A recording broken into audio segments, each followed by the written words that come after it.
chers téléspectateurs, bienvenue dans votre émission Les Mystères Dévoilés, diffusée sur la chaîne Écho du Ciel TV. Nous sommes très heureux de vous avoir aujourd'hui dans notre émission. Aujourd'hui, je suis avec l'homme de Dieu, le frère Obed Dabi. Bonjour l'homme de Dieu. Bonjour cher journaliste. Vous allez très bien. Ouais, ça va par la grâce de Dieu. Comment a été passée votre journée d'aujourd'hui? Ouais, pas mal en tout cas. La main de l'Éternel a été sur nous. Très bien en tout cas.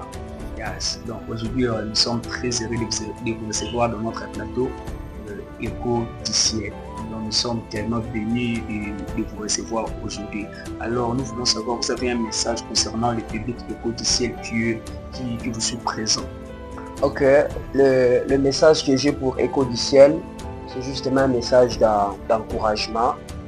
Écho du Ciel, la mission que vous avez, c'est une mission divine.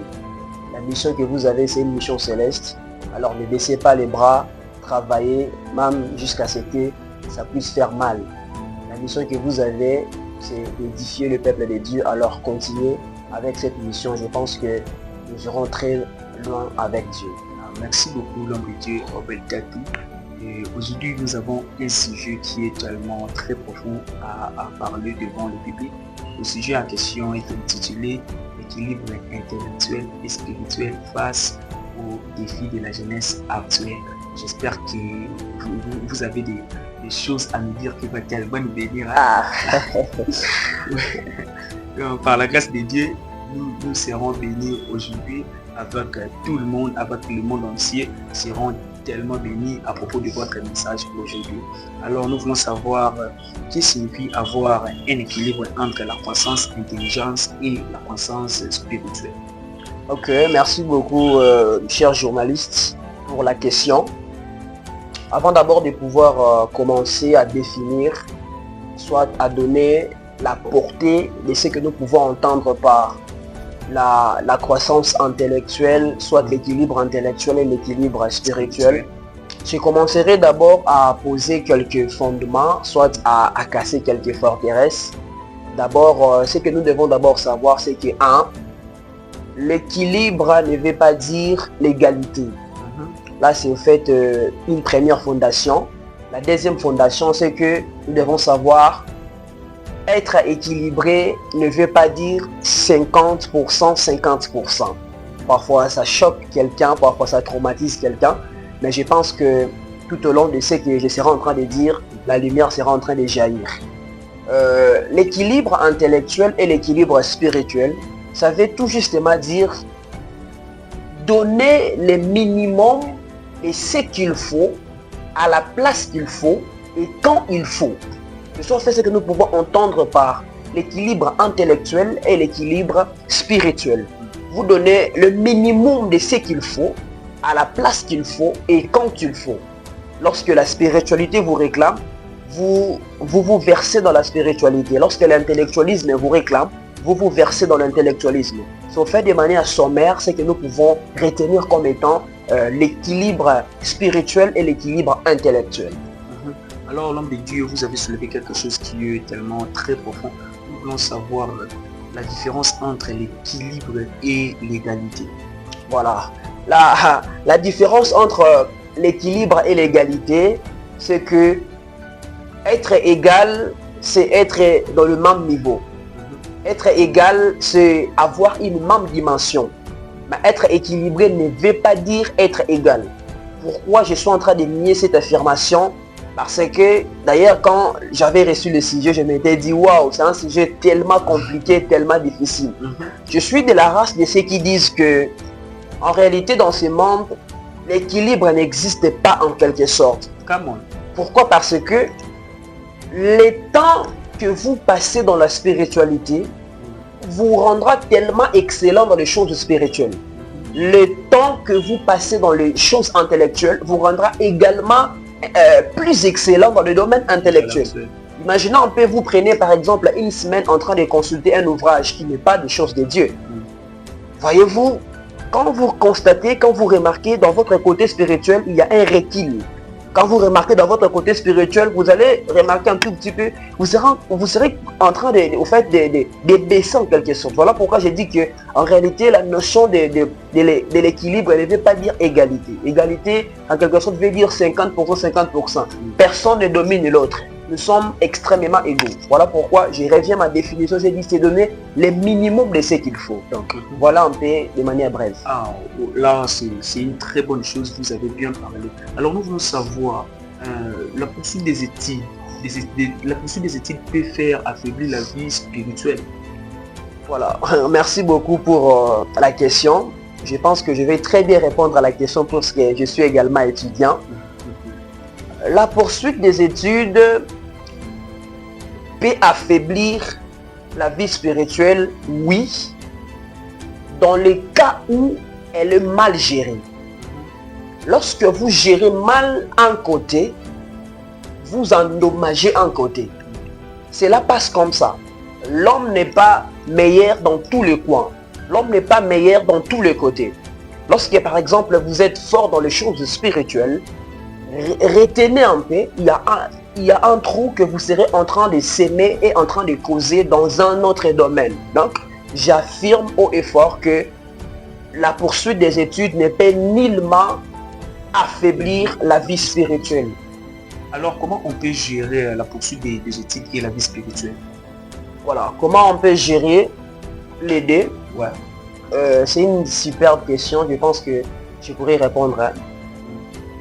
Nous devons savoir dans ce monde, c'est que, je vais ouvrir une autre parenthèse, il y a pas mal de chrétiens qui affirment les arguments selon lesquels un chrétien ne peut pas faire la politique, un chrétien ne peut pas faire telle profession, sous prétexte qu'il perdra sa foi, il deviendra un tout petit peu païen.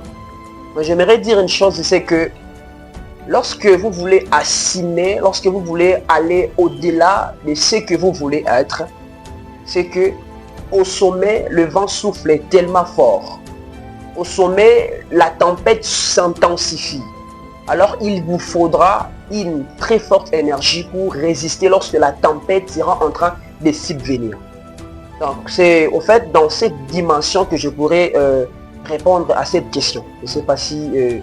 Non, vous avez bien parlé. J'espère bien que même les gens qui sont en direct maintenant, ils sont en train de comprendre qu'est-ce que vous êtes en train de parler.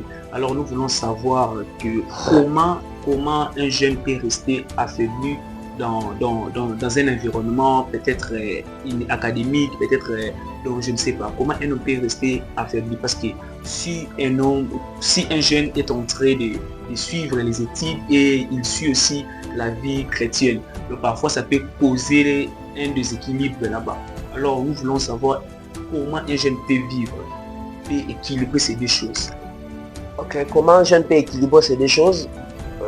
Avant d'abord de répondre à la question, je voulais aussi signifier une chose que j'ai oubliée pour la précédente question. C'est que les études et la vie spirituelle ne se contredisent pas. Les deux ne sont pas contradictoires, mais les deux sont complémentaires. J'aimerais dire quelque chose, même pour les gens qui me suivent, c'est que l'intellectualisme n'est pas l'ennemi de la spiritualité. Les études ne sont pas l'ennemi de la Bible. Cela ne veut pas dire lorsque vous fréquentez une université, lorsque vous êtes trop accro aux études, et automatiquement votre partie spirituelle s'affaiblira. Non. Dieu n'a pas un problème à ce que l'on puisse s'intéresser aux études.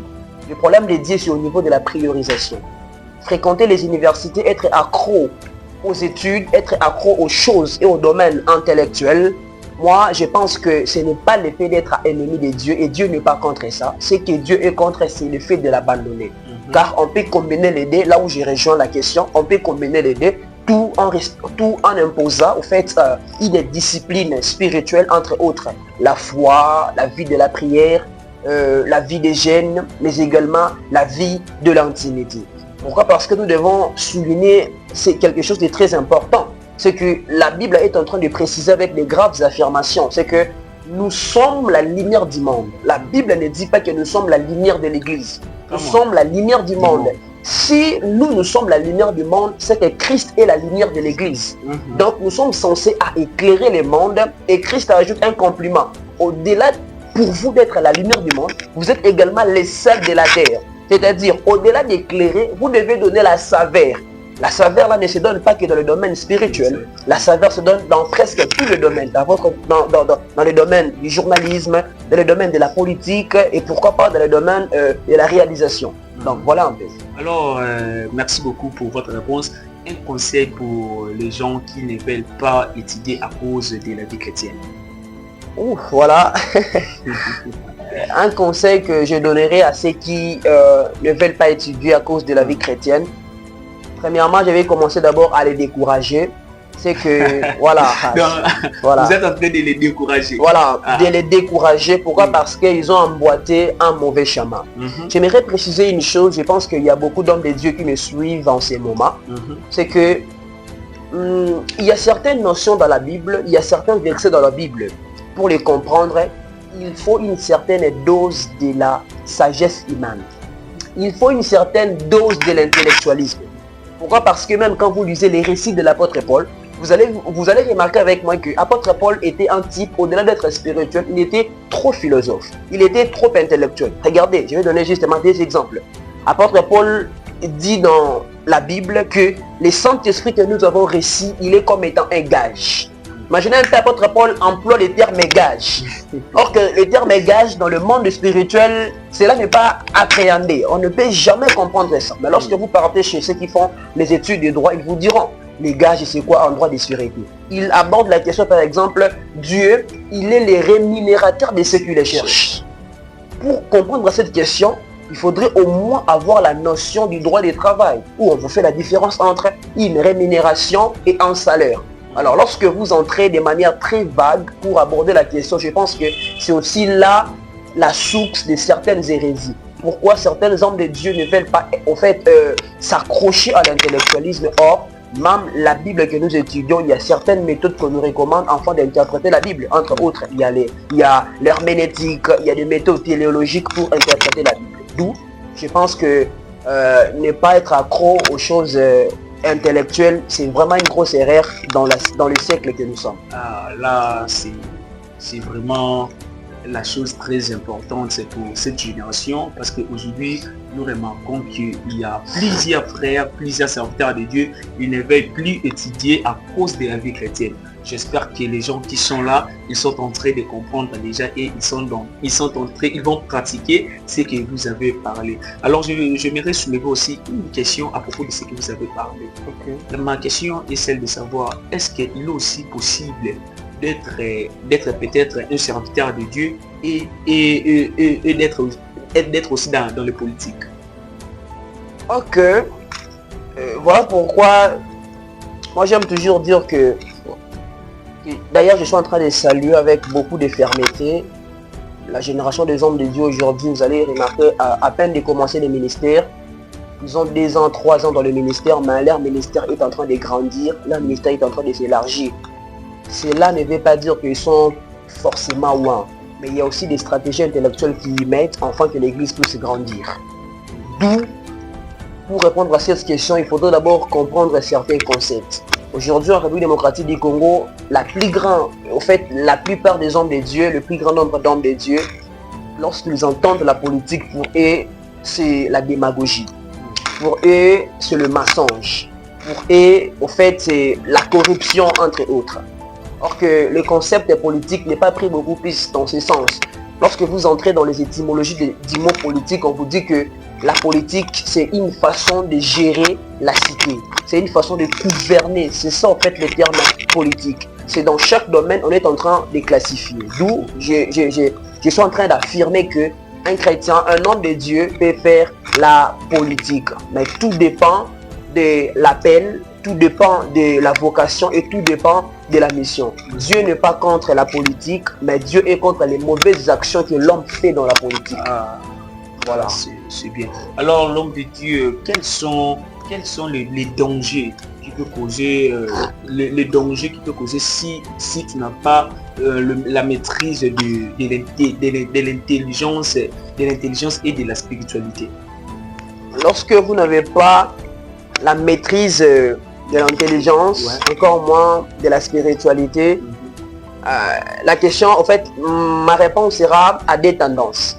La première tendance, c'est que le premier danger, pour ceux qui sont beaucoup plus accros à l'intelligence, c'est qu'ils seront un philosophe dans les choses de Dieu. Vraiment.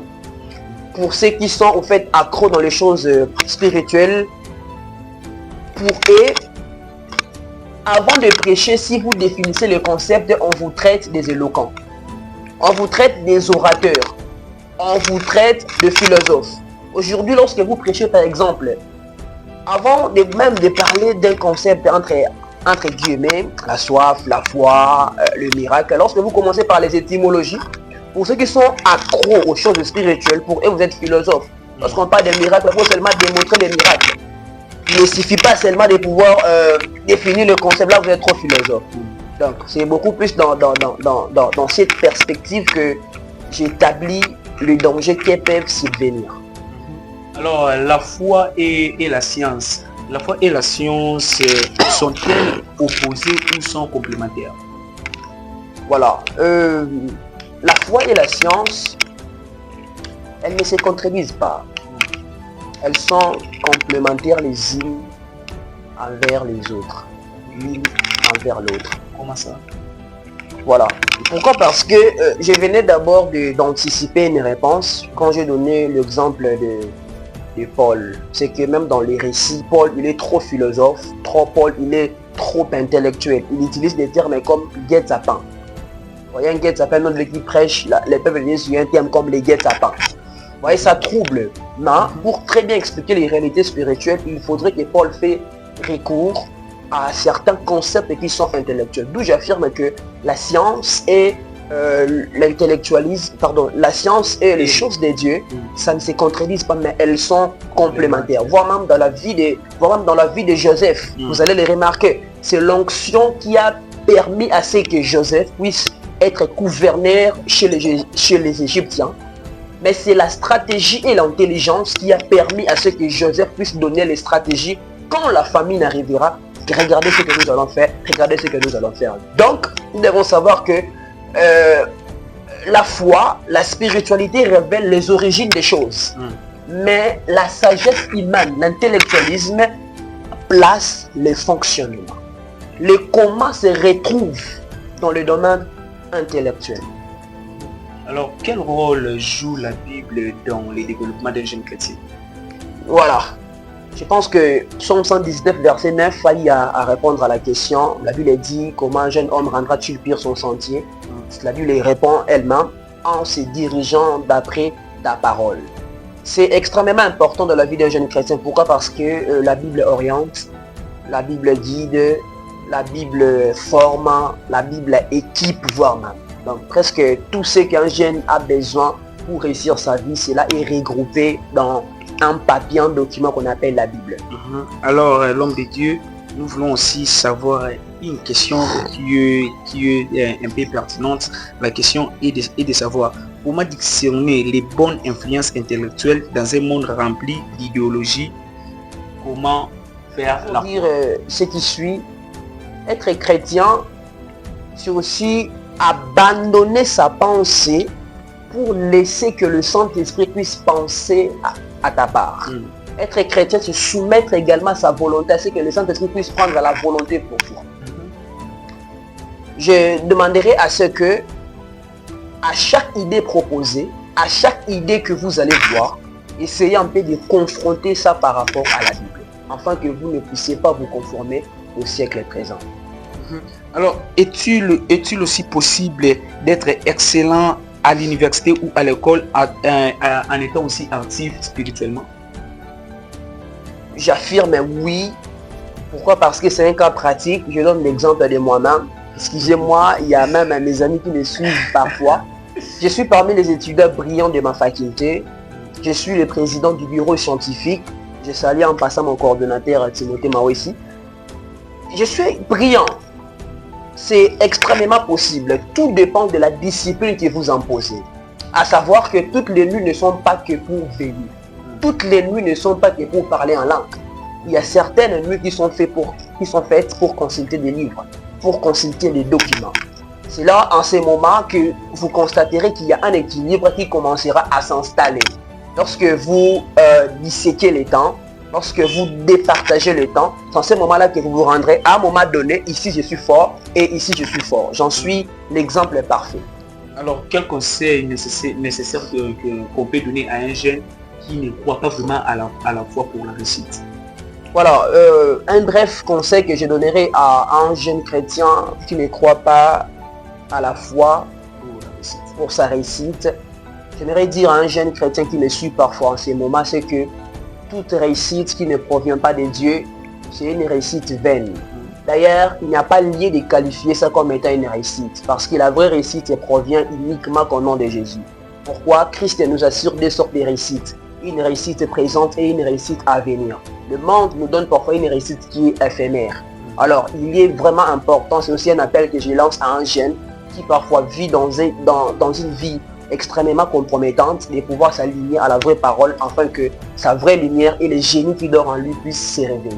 Ouais, merci beaucoup l'homme de Dieu. Alors, quel exemple qu'on peut illustrer entre l'équilibre intellectuel et l'équilibre spirituel dans la Bible?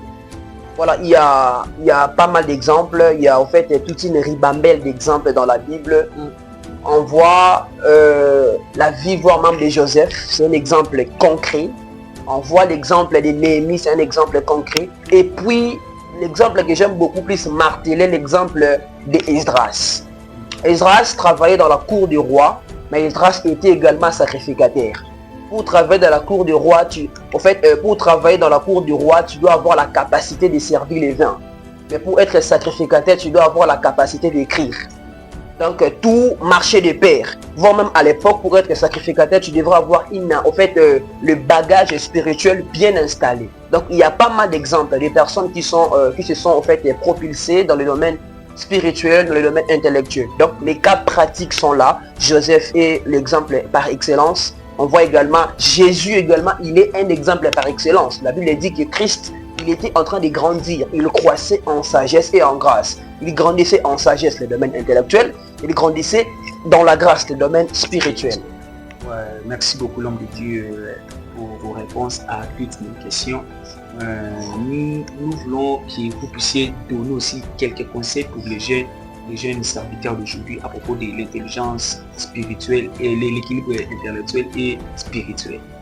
Voilà, un conseil que je donnerai à des jeunes, à des hommes de Dieu qui me suivent en ces moments, c'est que négliger l'intellectualisme aujourd'hui vous causera beaucoup de dangers. Pourquoi? Parce que le Saint-Esprit vous donne de l'inspiration, mais l'intellectualisme vous maintient dans cette inspiration. Voilà pourquoi j'ai suggéré à ce que s'il y a même des hommes de Dieu qui ont arrêté les études, s'il y a des moyens, poursuivez-les. Pourquoi même pas faire des cours du soir? Sur YouTube, il y a pas mal de cours, suivez ça. Voilà, même il y a une certaine conséquence aujourd'hui. Il y a beaucoup d'hommes de Dieu qui visent un ministère international, mais qui a une grande difficulté avec la grammaire.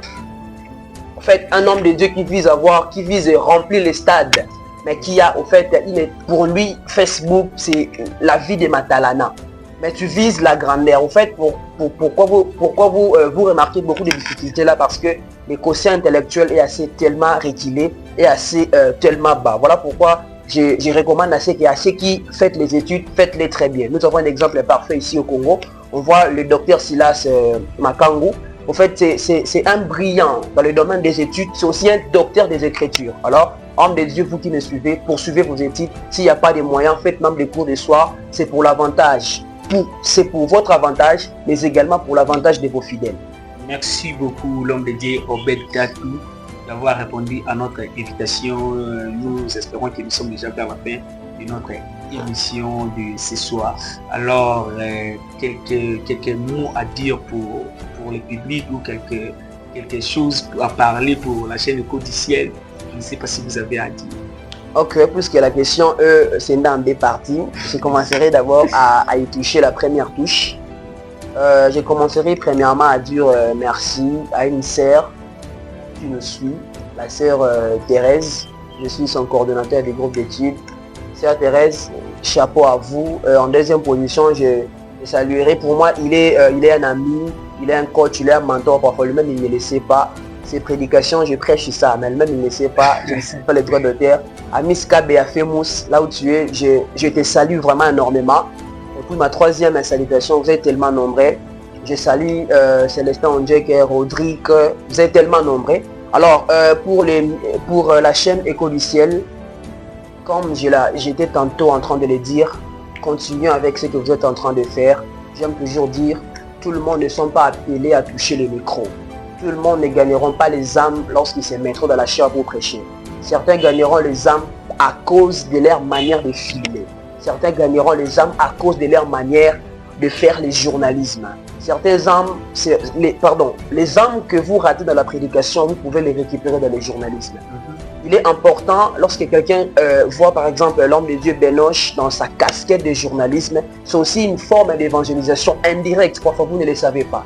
J'aimerais être comme l'homme de Dieu Benoche, j'aimerais être journaliste équipé, équilibré comme l'homme de Dieu Benoche. C'est vraiment un exemple parfait également. Donc, chaîne Écho du Ciel, le courage, ne baissez pas les bras, peu importe les tempêtes, Dieu est avec vous. Dieu ne travaille pas que avec ceux qui sont dans des permanences, mais Dieu travaille également ceux qui sont en dehors de permanence, comme la chaîne Écho du Ciel. Merci beaucoup l'homme de Dieu. Merci d'avoir répondu à l'invitation.